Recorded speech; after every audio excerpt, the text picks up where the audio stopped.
Hi, and welcome to Best in Tesla News, episode 265. Trump has gone through with the tariffs for Mexico and Canada, and Jim Farley is saying it will give the competition the biggest windfall ever. And we have a new Tesla factory that has been announced. And Toyota comes up with a new EV in China with some very aggressive pricing. And the Boring Company is planning a housing project. And we have yet another hydrogen failure. This is getting ridiculous. And SpaceX made another Starship test flight. And Starlink in Australia is getting too popular. And we might have a new version of the Model Y coming with over 800 kilometers of range. All of this and much more in today's episode. Let's dive right in.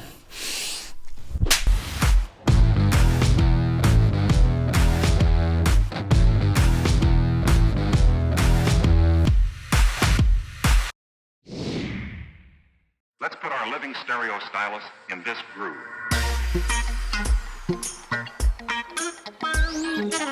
Trump has gone through with the tariffs in the US for Mexico and Canada, and that could spell trouble for the US OEMs. As Ford CEO Jim Farley said about Trump's new tariffs, let's be real honest, long-term a 25% tariff across the Mexico and Canada border would blow a hole in the US industry that we've never seen. Frankly, it gives free rein to South Korean, Japanese and the European companies that are bringing 1.5 to 2 million vehicles into the US that wouldn't be subject to those Mexican and Canadian tariffs. It would be one of the biggest windfalls for those companies ever.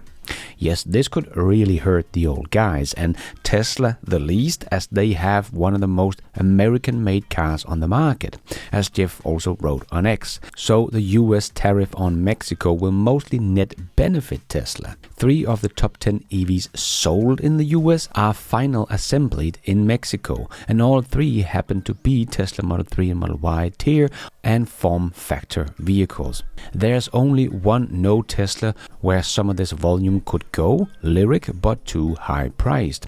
But Trump's 25% tariffs on Mexico goods could also throw a stick in the wheel of Tesla's plan for the new Gigafactory in Mexico, paused in July 2024 due to political risk from Trump's tariffs pledge. So that was probably not a bad move for Tesla to pause that factory and see what would happen. But it is, of course, not everything in a Tesla that is made in America. They are just the one with the most parts made in America. But as Man Tequila also wrote on X, about 15 to 25% of parts for the Model Y and Cybertrucks are manufactured in Mexico and cross through the border in Laredo, Texas on their way to the Giga Texas factory. And Jeff replied, yes, low dollar parts comparative to ICE vehicles who do their engines and transmissions, very high dollar and high labor content items in Mexico. Tesla keeps the very high dollar items co-located in the US. Motors, inverters, AI computer, battery packs are all done in-house in the US. Exactly. Tesla's effort to localize the supply chain as much as possible will prove a big advantage in this case. Also because Trump has also announced he wants to make interest payment on car loans tax deductible, but only if the car is made in America. As he said, we are going to have a growth in the auto industry nobody has ever seen. So the opposite of what Jim is saying. But that means that every Tesla sold in the US can be financed net interest free. Wow. So if he stops the EV tax credit, that would definitely hurt Tesla short term, but this will benefit and help Tesla and their customers. And of course others that also makes cars in the US. But both the tax deduction and the tariffs on Mexico and Canada seems to all be a net positive for Tesla and a big problem for most of the other US automakers. So this might all benefit Tesla, but as Bloomberg wrote, this could give a $12,000 increase across the board for car prices thanks to the tariffs. And what Jim Farley is also worried about. And that is with consumers' confidence and spending reportedly almost a 4-year low already. So not only are many wallets hurting in the US, but data suggests that a flood of money is leaving the US and potentially killing some investment in the process. With the S&P having severe wild swings through the years, and our Tesla stock is of course trending down at the moment, but what are some of the investment professionals doing that we can replicate? Well, they are diversifying into alternative investment and real assets. Luckily, diversifying your own portfolio into art no longer requires billions of dollars or special connection. Masterworks, an art investment platform and the sponsor of today's video, can help you with exactly that. While tariffs could have their own impact on the rebounding contemporary art market, the asset class has shown a near zero correlation to other popular asset class from 1995 to 2024 and is already powered by the richest people in the world. In fact, a Bank of America survey last year said that by 2026, ultra-high net worth individuals could be devoting approximately 11% of their portfolio to fine art and collectibles. And Masterworks already have over $1 billion in investment capital from over 65,000 active investors, with legends like Picasso and Banksy and many others features in their previous 450 plus art offering. Not including unsold works, each of Masterworks' 23 exits has been profitable, distributing back over $60 million to investors.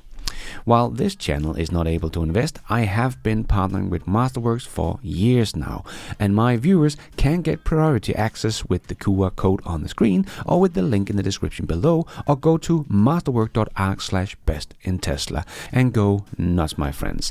And thank you to Masterwork for sponsoring this video. We have a new Tesla factory that has been announced. Tesla is constructing its third Megapack factory in Waller County, Texas, near Houston.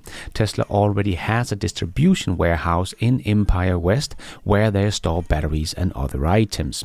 This new facility will span 1.6 million square feet, making it 3 to 4 times larger than the first 2 Megapack factories, the Lathrop factory, which had 440,000 square feet, the Shanghai factory at 660,000 square feet.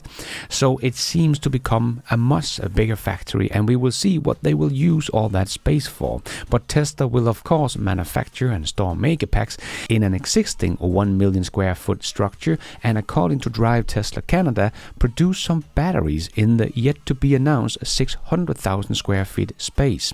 The former building was occupied by logistic companies that handled Tesla parts, so maybe Tesla will start building some more 4680 cells here as well.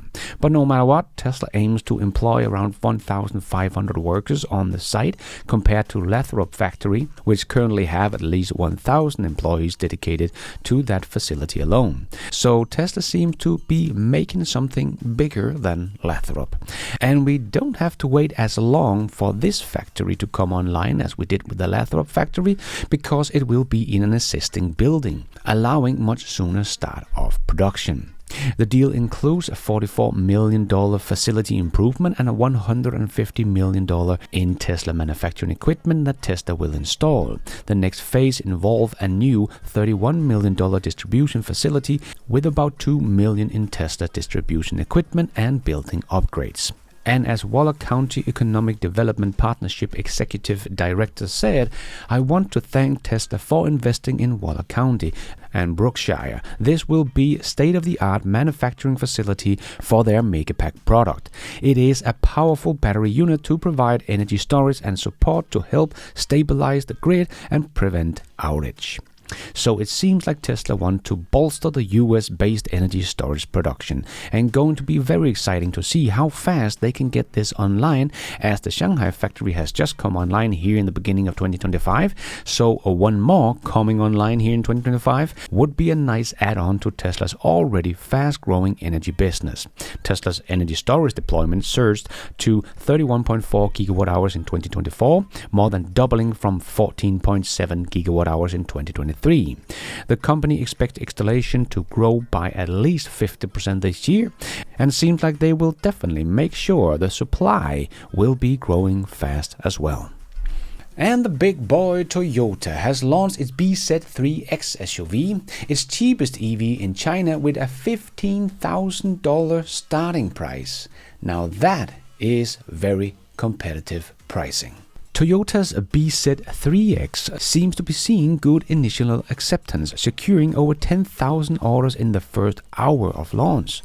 The model is Toyota's first all-electric SUV in the 100,000 RMB class and comes with Momenta's smart drive system.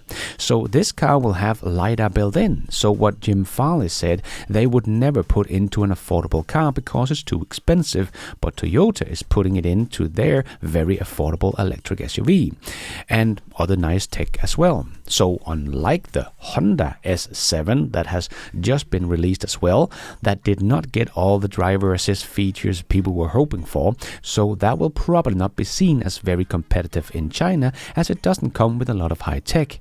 We don't know how many pre-orders it has got, but it's probably not as many, as the starting price is 260,000 RMB or almost $36,000. So that should put in perspective just how affordable Toyota's BZ3X is. Honda's electric SUV is more than double the price of the Toyota. Don't think Honda is going to get a lot of orders compared to the BZ3X's very aggressive pricing. I think Toyota is just going for some BEV market share here, as Toyota has told us that they will never become profitable on that EV platform, so it seems like they're just lowering the price so much that their car will be competitive in the Chinese market, and hopefully they can gain some much needed BEV market share in China, because the price is insanely low, and the BZ3X looks like a very nice electric SUV, just for about half the price of what you would expect.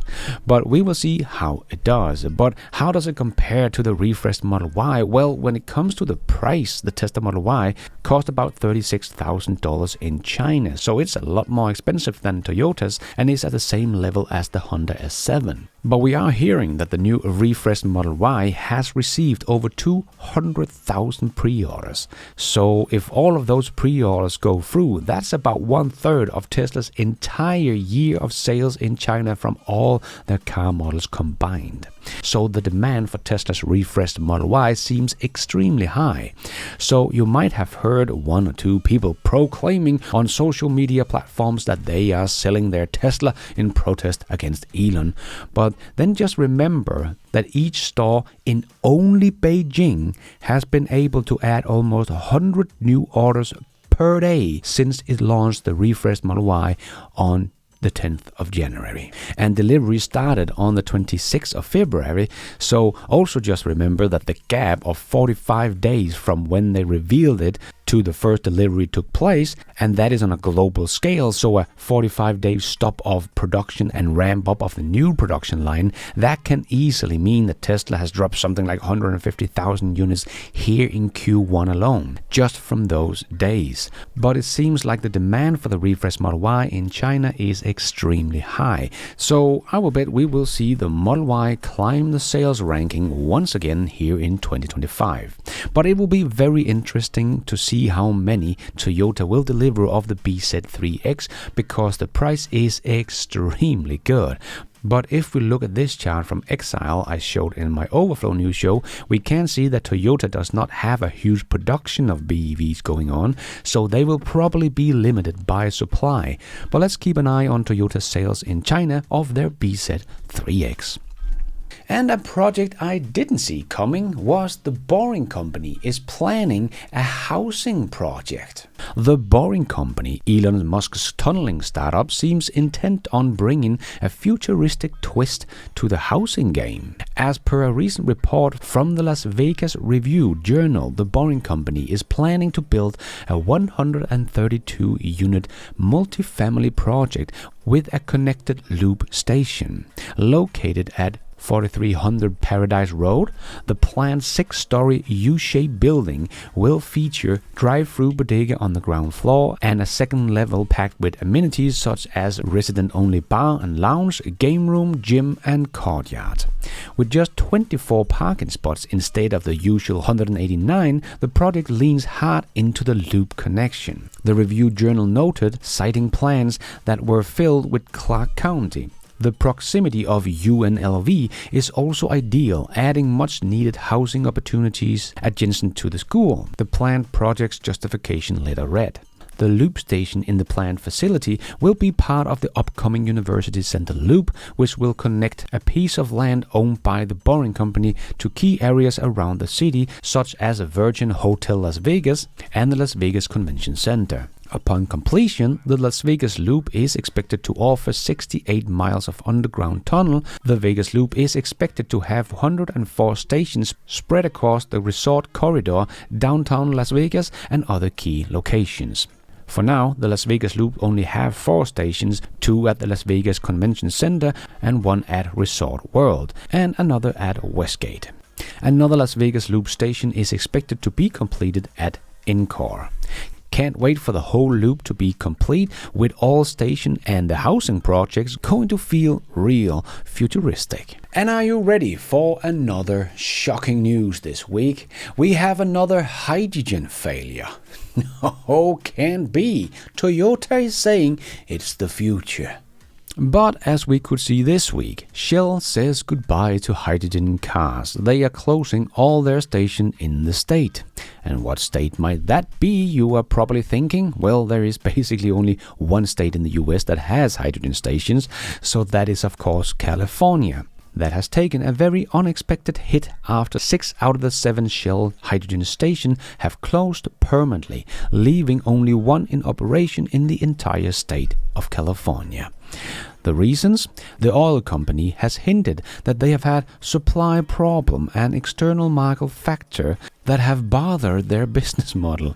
All of this has left us with a big question. Has hydrogen lost the battle against electric cars? Yes! How many times do we have to show one hydrogen project failing after another, so people and the government understand this and stop wasting money on this technology? For the transportation sector, as you probably remember, Shell also took down all their stations in the UK as well a while back. All hydrogen stations in my country has all been closed down, and the sales of hydrogen car has gone nowhere in a decade. For how long will these companies keep beating a dead horse? No one really wants your hydrogen cars, and as Shell also said, the company has made it clear that its priority is changing. Instead of continue to bet on hydrogen for cars, they are now focusing on charging electric vehicles as the most viable option to reduce emissions.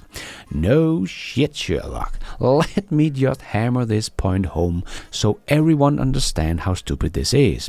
We have been able to buy hydrogen cars for more than a decade, but only 12,866 hydrogen cars were registered worldwide in 2024. This represents a 21.6% decline from the 14,451 units sold in 2023, continuing a downward trend from the peak of 20,704 units in 2022. Hydrogen cars had already peaked 3 years ago. Here is a chart of hydrogen versus the almost 11 million BEVs that were sold last year. No, hydrogen is on this chart. You just can't see them because they are completely irrelevant compared to BEVs. So, to Shell's big question, yes, hydrogen has lost to BEVs. But that has been the case since I started this channel almost 6 years ago. I feel sorry for the few people that have actually been fooled into buying a hydrogen car and are now left with even fewer stations to fuel at. And let's squeeze in the last short news topics into this new show. Yes, it's time for the Tesla Shorts. We had SpaceX make another Starship test flight, and they did get a great launch and separation of the booster, and we did get yet another mind-blowing tower catch of the Mega Booster. And that is just still blowing my mind every time I see it. Unfortunately, SpaceX did lose control of the Starship itself. So we did not get to see Starship trying to get back to Earth and do a soft ocean landing, but we did get a very beautiful, rapid unscheduled disassemble of the Starship. But hopefully they will have a new Starship ready to go within the not so distant future. That will never get old. And GAC Group followed Tesla's lead and is investing in gigacasting and unboxed manufacturing. Seems like everyone is just trying to copy Tesla. And there might be people in Canada that want to boycott Starlink because of Trump and Elon Musk. But that is easier said than done, as Quebec's Minister of Cybersecurity and Digital Technology said, "What is the alternative? There's not much alternative. Consumers who have quickly grown to rely on SpaceX Starlink network may not be willing to follow suit." As the customers said, "I feel conflicted," she said on a video call via Starlink from her wooden cabin. Starlink is really robust and works despite temperatures as low as minus 40 degrees Celsius, which is the same in Fahrenheit. Canada is home to many remote communities that crave decent and affordable internet. Canada in many ways is the perfect fit for SpaceX-owned network. Starlink had about 533,000 users in Canada per January 2025. Yes, not easy to escape Elon Musk's many innovation, but good luck trying to avoid it. And in Australia, the Starlink is so successful it can hardly keep up, as Starlink witnessed bandwidth problems due to the volume of people who have signed up to the service. Simply too popular. So if Starlink want to grow in Australia, more satellite capacity has to be introduced. But SpaceX is sending Starlink satellites up basically every week at the moment, so this should hopefully be a thing of the past very soon. And Tesla's Chan shared a new video of Teslas with full self-driving on a downtown road in China that are very complex and have a large floating population. But it seemed to handle everything that comes at it in this video. Very impressive. And to all the people that thinks Tesla's vision only will never work in heavy rain or fog, well, here is one in heavy rain and fog and doing just fine. But let's just take one more, because this is just so impressive what Tesla is able to do in China. Aaron Lee shared this very impressive drive with so much going on and ended up driving down in the parking garage. So let's just enjoy this very impressive drive.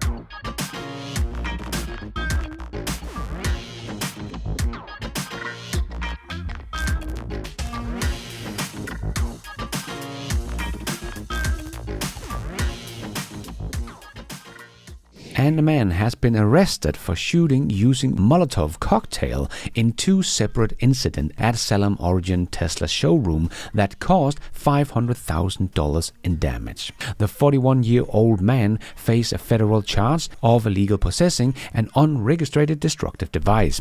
Hope this terrorist get locked away for a long time. And I know we hear about how much Tesla is down, but mainstream media will never tell what that actually means. Just take a look at this chart of the best-selling EV models in January 2025. Tesla's Model Y was still the best-selling EV model in the world. Kind of embarrassing for everyone else. Even when Tesla is down 50%, they are still leading the race.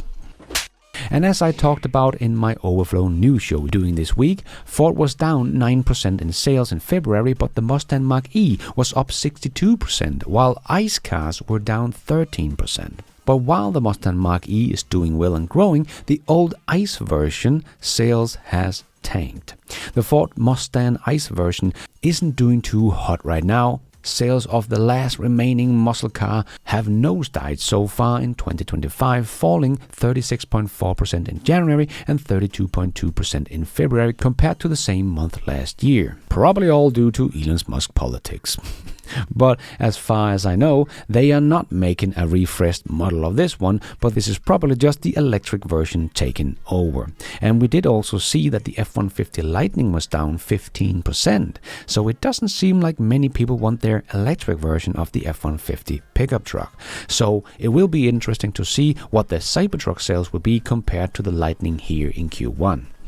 And the US eyes zero tariffs on cars in India trade deal as Tesla entry nears. The United States want India to eliminate tariffs on car import under the proposed trade deal between the two countries. But New Delhi is reluctant to immediately bring down such duties to zero, even as it considers further cuts. The deliveries of the new Model Y has begun, as we know, but as Sawyer wrote on X, Tesla delivered 6,600 new Model Ys in China last week, the first week of sales for the new model. So keep an eye on those numbers. I think we will see a very sharp rise of Tesla sales over the next few months. And we might already see the trend in more places as Tesla start deliveries of the new Model Y, as Felix wrote on X. Don't believe any Dutch people don't dare driving Teslas anymore. This is all passenger vehicles registrations, not just BEVs. And as you can see, no Tesla model in the top 10 in January, and the Model Y was number 6 in February, and in the first 4 days of March, the two best-selling models of any kind in Holland is the Model 3 and the Tesla Model Y. I think we are going to see this trend continue all over Europe as the Model Y ramps. And according to Top Gear, there is a rumor that Tesla will come out with the Model Y with a 95 kilowatt-hour battery with about 800 kilometers of WLTP range. So that sounds very interesting. And we have another win for Tesla, as Alexandra wrote on X. Delaware, Donald Ball, we won. This was the lawsuit by Donald Ball, 28,000 shares, trying to invalidate our move to Texas. Nice. And Sandy Monroe has just been talking to Lars and Franz again, so I guess we have a very interesting video coming up, hopefully very soon. And we are starting to see some personal reviews from new Model Y Juniper owners, like this one shared by Nicholas. So what a difference. I had the Model Y for 3 years, thought it would be hard to find a better car, but I was wrong. Here it is, and it's wonderful. And before we end off with a bit of fun, I just want to make a quick shout out to my newest supporters of this channel. My new YouTube member, Grisgauss G, something like that, or Big Oz. Thank you so much for all your support. I am doing this all by myself, but you guys are all the producers of this show. Thank you. And let's end off with a bit of fun. So since we're seeing the Model Y deliveries starting to take off, I thought we could have a little review of the old Tesla Model Y. I've had my Tesla for 1 month now, so I'm going to tell you everything I hate about it.